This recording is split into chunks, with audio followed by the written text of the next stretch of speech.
नमस्कार मित्रों और मेरे प्रिय छात्रों, बटरफ्लाई चैनल में आपका स्वागत है।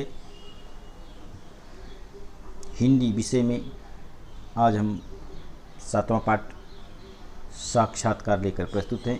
इस पाठ के लेखक डॉक्टर हरिकृष्ण देवसरे हैं। जन्म 3 मार्च 1940, मृत्यु 14 नवंबर 2013। रचनाएं डाकू का बेटा, भगत सिंह, उड़ती तस्तरियाँ, स्वान यात्रा, गिरना, स्काईलैब का आदि। हिंदी के बाल साहित्यकार और संपादक, कविता, कहानी, नाटक, आलोचना आदि की 250 पुस्तकें प्रकाशित। इस पाठ में साक्षात्कार के माध्यम से अच्छी विज्ञान कथा की विशेषताओं को स्पष्ट किया गया है। बताओ तो सही, किसी व्यक्ति का साक्षात्कार लेने से पहले कौन कौन सी पूर्व तैयारी करनी पड़ेगी? बताओ। व्यक्ति का चयन, समय निश्चिति, मुद्दे और आवश्यक सामग्री। अब हम शुरू करते हैं साक्षात्कार। डॉक्टर देवसरे, डॉक्टर नालिकर से बात कर रहे हैं। डॉक्टर नालिकर, आपने बड़ी संख्या में विज्ञान कथाएं लिखी हैं और उनमें से कई पर फिल्में भी बनी हैं, तो हम अपनी चर्चा सीधे सीधे इसी बात से शुरू करते हैं कि एक अच्छी विज्ञान कथा में कौन कौन सी विशेषताएं होनी चाहिए। डॉक्टर नालिकर उनका जवाब देते हैं, मेरा मत है कि जिस उद्देश्य से विज्ञान कथा में लिखता हूँ वह यह है कि जो पाठक हैं उन्हें हम विज्ञान के बारे में कुछ बताएं।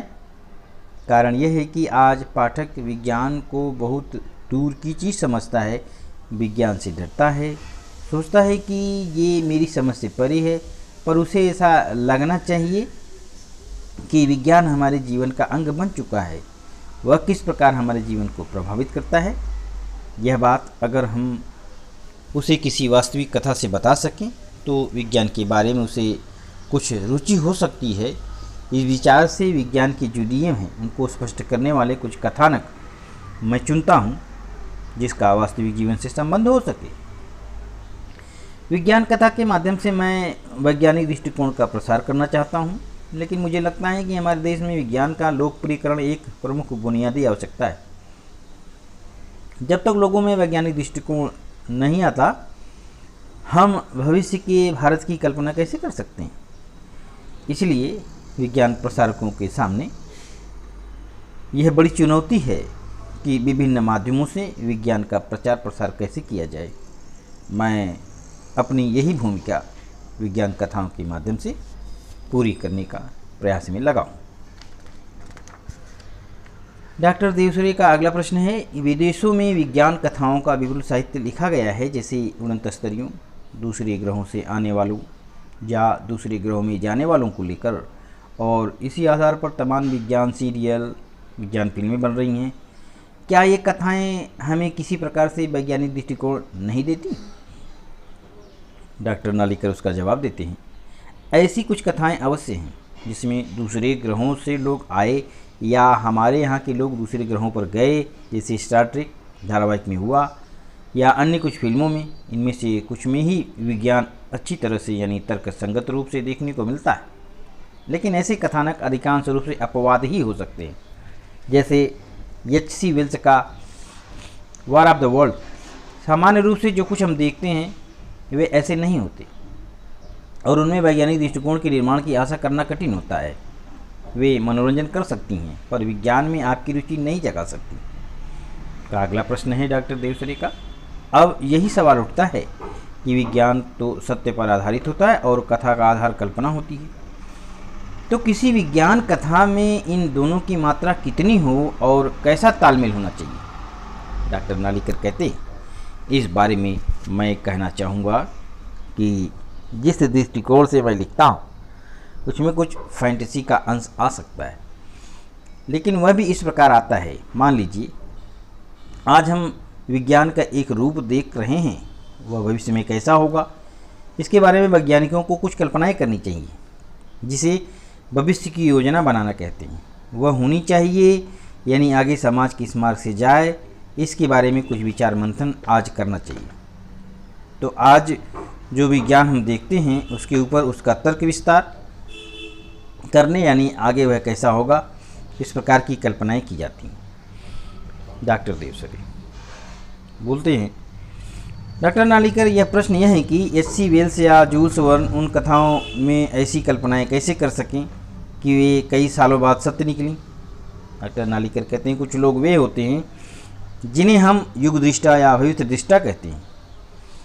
हालांकि ऐसे गिने चुने लोगों में आगे का समाज किस मार्ग से जाएगा, विज्ञान किस मार्ग से जाएगा, इसको परखने देखने की शक्ति होती है। जूल्स वर्न ने समाज पर जो लोग गए, चंद्रमा पर जो लोग गए, उनका जो वर्णन किया है, और बाद में जब अपोलो 2 यान वहाँ गया तब जो वर्णन वास्तव में हमने चंद्रमा का पढ़ा, उसमें काफ़ी समानताएं दिखाई देती हैं।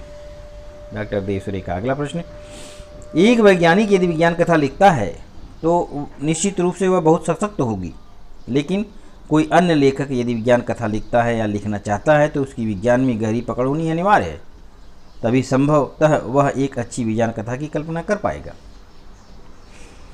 डॉक्टर नालिकर कहते हैं, देवसुरे जी, विज्ञान कथा के दो पहलू हैं। पहला यह कि विज्ञान का भाग अच्छा और सही होना चाहिए, लेकिन उसके साथ यदि आपका उद्देश्य यह है कि पाठक इसे मन लगा कर पढ़ें, उसमें अच्छी कथा के जो साहित्यिक गुण होते हैं वे होने चाहिए।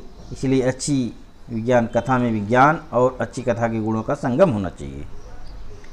डॉक्टर देवसुरे, विज्ञान की, विश्व की विज्ञान कथाओं और उनके लेखकों में आप किसे श्रेष्ठ समझते हैं? नालिकर, विदेशी विज्ञान कथाओं में आर्थर सी क्लार्क एक सशक्त कथाकार हैं। फ्रेड हायल मेरे गुरु हैं, जिनसे मैंने पीएचडी की ट्रेनिंग ली। उनसे ही मैंने विज्ञान कथा लिखने की प्रेरणा पाई।